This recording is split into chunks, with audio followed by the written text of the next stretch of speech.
Hello friends, ఈరోజు అయితే అమ్మ వాళ్ళ ఇంటికి అయితే వచ్చాను. అమ్మ అయితే నా చిన్నప్పటి నుంచి అయితే శివరాత్రి ఒక పొద్దు అయితే ఉంటుంది. ఈ శివరాత్రి ఒక పొద్దుకైతే కొత్త చిప్పలు అయితే తీసుకొచ్చుకొని ఇలా పొద్దున్నే నిన్ననే తీసుకొచ్చుకుంది. ఇలా వాటర్ అయితే పోసి పెట్టుకున్నది నా సాయంత్రం దీపానికి. ఇప్పుడు సాయంత్రం కందగడ్డ ఉడకబెట్టడానికి కూడా ఇలా కందగడ్డనైతే నానేసుకుంది. ఎట్లా కిలో అమ్మ కందగడ్డ? 40 రూపాయల కిలో. 40 రూపాయల కిలో కందగడ్డట. అయితే ఒక పొద్దుకి ఇవన్నీ రెడీ చేసుకుంది. మా అమ్మ ఏమేం పాటిస్తుంది, ఒక పొద్దు ఎలా ఉంటది అనేది ఇప్పుడు మీకు చూపిస్తాను. సరే, అమ్మ చెప్తుంది వినండి. మన సబ్స్క్రైబర్స్ కు కొంతమంది తెలియని వాళ్ళు తెలుసుకుంటారని ఈ వీడియో అయితే తీస్తున్నాను. చెప్పమ్మా. కందగడ్డ తెచ్చుకున్నా, చిప్పలు తెచ్చుకున్నా, గోవు తెచ్చుకున్నా, గోవు, శనగకాయ, పండ్లు, వత్తులు, వత్తి జాగారం వత్తి నానేసుకున్నావా? నానేసుకుంటా, పూజ చేసుకుంటా, పొద్దుగాల అన్ని పెడతా. మళ్ళా సాయంత్రం ఇప్పుడు నువ్వు 5 ఏళ్ళ అమ్మాయి నుంచి నేను ఒక్క పొద్దున్నా. ఒక్క పొద్దు అంటే వాళ్ళు వాళ్ళతో చిప్పల ముట్టించి నేను అట్లనే ఉన్నానట్టు తినక. ఎప్పుడు ఆమె ముట్టిస్తుంది కదా అని నొసుతో ముట్టించుకో, కొత్త చిప్పులలో ముట్టించుకుంటే మంచిది కదా అని అన్నది పక్కన ఉన్నోళ్ళు. అంటే నువ్వు కావాలని ఏం దేవునికి మొక్కి ముట్టించుకోలేదు, నేను ఉంటా అని చెప్పలేదు. శివరాత్రికి ఒక పొద్దు జాగారం ఉంటుందని నేను మొక్కుకోలేదు. అయినాక ఇక అట్లనే చిప్పలు తెచ్చుకొని జాగారం ముట్టించుకొని అన్ని పెట్టుకొని ఉన్నాక అయ్యో అట్లనే ఉండాలి, మళ్ళీ ఉండదు, బంద్ చేయద్దు అని అన్నారు. ఇక అయితే ఏం చేద్దామా, దేవుడికి అంటే నేను రోజు పూజ చేస్తూనే ఉంటా. ఇక ఎట్లయితే పూజ చేసుకుందామని నేను జాగారం అట్లనే పట్టుకున్నా. ఏమేమి అంటే ఆ రోజు ఏమేమి చేస్తావు జాగారం ఒక పొద్దు రోజు? పొద్దున లేచినప్పటి నుంచి పొద్దున లేస్తా, పొద్దున లేచి రేపడంగానే అన్ని విండేసుకుంటా. పొద్దున లేస్తా, ఇల్లు తుడుచుకుంటా, పూజ చేసుకుంటా, బట్టలన్నీ విండేస్తా, ఆకిట్లా అలికేస్తా, ముగ్గులు ఎత్తా, గడపల గడిగి అన్ని రెడీ అయినాక స్నానం చేస్తా. స్నానం చేసి వచ్చి పూజ మొత్తం ఫోటోలన్నీ తుడుచుకుంటా. రేపనంగా తుడుచుకొని ఇలా శివరాత్రి రోజు నాడు కూరాడు విధించుకుంటా. ఫోటోలన్నీ మంచిగా గంధం బొట్టు అన్ని గంగ నీళ్ళతోటి అన్నిటితోటి జవాతి పౌడర్ వేసి అన్ని వేసుకొని మంచిగా దీపాలు పెట్టుకుంటా. గంధం వేసి పెట్టుకొని పూజ చేసుకుంటా. పూజ చేసుకొని ఇక్కడ శివరాత్రి నాడు ఇంట్లో పూజ అయినాక, తుడిచెట్టు కాడ పూజ అయినాక, ఈశాన్యమూల పూజ అయినాక శివయ్య దగ్గరికి పోతా. పొద్దున్నే అన్ని పంచామృతులతోటి శివయ్య పూజ చేసి కొబ్బరికాయ, పాలు, చాయ్ ఏమైనా తాగుతావా? ఒకటి పాల్లాగా పూజ అయ్యేంత వరకు అయిపోయినాక 12-1 అవుతుంది నేను చాయ్ తాగే వరకు.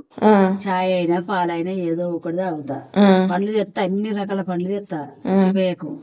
అన్ని రకాల పండ్లు తెస్తా గానీ నాకు ఆకలి అనిపించినప్పుడు కొంచెం గావరైనట్టు అయితేనో తింటా, లేకపోతే లేదు. ఇప్పుడు కొంచెం బాడీ సహకరిస్తలేదు కాబట్టి అట్లా. అంత ముందుకు ఏం తింటావా? తినకపోతే ఏం తినలే. మళ్ళా నేను ఇవన్నీ మళ్ళీ సాయంత్రం తానం చేస్తా.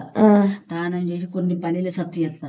పల్లీల సత్తు చేసి శివయ్యకు పల్లీల సత్తు చేసి మళ్ళీ ఇల్లు ఉడుచుకొని అన్ని రెడీ పెట్టుకొని తానం చేసి కొత్త చీర కట్టుకొని జాగరం కాడ అన్ని పెట్టేది అన్ని మారేడు పత్తులు, మారేడుకాయ, కంకి అన్ని పెట్టుకొని జాగారం ముట్టించి అప్పుడు నేను కొన్ని మక్క కంకులు దొరికితేనో చేసుకుంటా, లేకపోతే లేదు. కందగడ్డ ఉడకబెడతా, కందగడ్డ ఉడి తింటా, పండ్లు ఉంటే తింటా. సాయంత్రం నైట్ పాలంటే పాలే, చాయ్ అయితే చాయ్, ఏది ఉన్నా అంతే. నేను మొక్కుకున్న తినేది.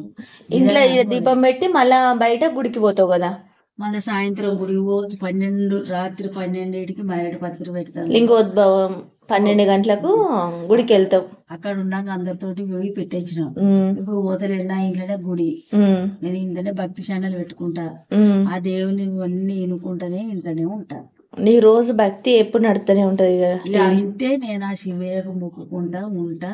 మళ్ళా తెల్లారి మళ్ళా లేచి మళ్ళా పొద్దుగానే లేచి మళ్ళా మంచిగా నోట్ల నీళ్ళు పోసుకొని లేచి చీపురు గట్ట పట్టి ఇల్లు ఉడుచుకొని బయట ఊడ్చి ముగ్గులు వేసుకొని చల్లి నీళ్ళు అలుపు చల్లి ముగ్గులు వేసుకొని తుడిచెట్టు కాడ ఈడ ఆడ అన్ని కడిగి తానం చేసి మళ్ళీ పూజ చేసుకొని మళ్ళీ కొబ్బరికాయ కొట్టి అప్పుడు అన్నం తింటావు. జాగారాన్ని కదిలిచ్చి ఎత్తుకొని దీపం జాగారం దీపం వెలిగించి అప్పుడు కూర అన్నం అన్ని చారు వేసుకొని ఇంత ఏదైనా వంకాయ టమాటో పప్పు వేసుకొని చారు వేసుకొని అన్నం వండుకొని కొబ్బరికాయ కొట్టుకొని ఇస్తారు పెట్టుకొని ఆడ శివే ముంగడ పెట్టుకొని ఇన్నే కూర్చుంటే తిని ఒక పొద్దు నైట్ అది వీలైతే 12 గంటల దాకా టీవీ చూసుకుంటూ ఉంటావు.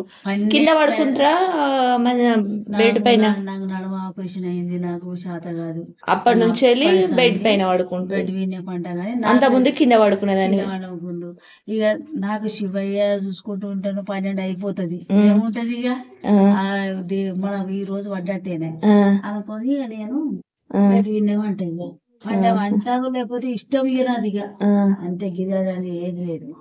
నేను అంతే మొక్కుకున్నా ఆయనకు అంతే ఉంటా. ఫస్ట్ భక్తి ముఖ్యం కదా, అంతలే ఉంటా శివయ్యకు. మంచిగా మనం ఇచ్చిండు, బిడ్డ పెళ్లి అయింది, బిడ్డ కొడుకు చాలు, అదే సంతోషం. నా భర్త మంచిగా ఇప్పుడు వరకు నేను మంచిగానే ఉంటాను. అదే భాగ్యం చాలు. మా కాళ్ళెక్కడ చల్లగా ఉంచి మమ్మల్ని చల్లగా ఉంచి చాలుతాడని మొక్కుకోను. అంతేనా?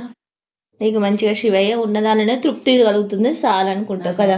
పడిసారి శివయ్యకు కింద శిపుల దీపమే పెడతారు, పైన అష్టలక్ష్మి దీపం పెట్టుకుంటా. ఈ దీపం ఎప్పుడు వెలుగుతూనే ఉంటది కదా, అష్టలక్ష్మి దీపం. అష్టలక్ష్మి నా వినాయకుడు రెండు ఉంటాయి అన్న. ఆమె దీపం ఎప్పుడు వెలుగుతుంది. అన్ని వాళ్ళే చూసుకుంటూ నేను ఎవ్వి మొక్కుకోను, కోరుకోను. నేను ఒక్కనాడు కోరుకోను, ఆయనే అన్ని వాళ్ళే చూసుకోను. ఓకేనే ఫ్రెండ్స్, అమ్మ జాగారం ఒక పొద్దు ఎలా ఉంటుందో అయితే చెప్పింది కదా. ఇంకేమైనా డౌట్స్ ఉంటే కామెంట్ చేయండి. వీడియో నచ్చితే ఒక లైక్ చేయండి. ఛానల్ని సబ్స్క్రైబ్ చేసుకోకపోతే సబ్స్క్రైబ్ చేసుకోండి. బాయ్ మరి.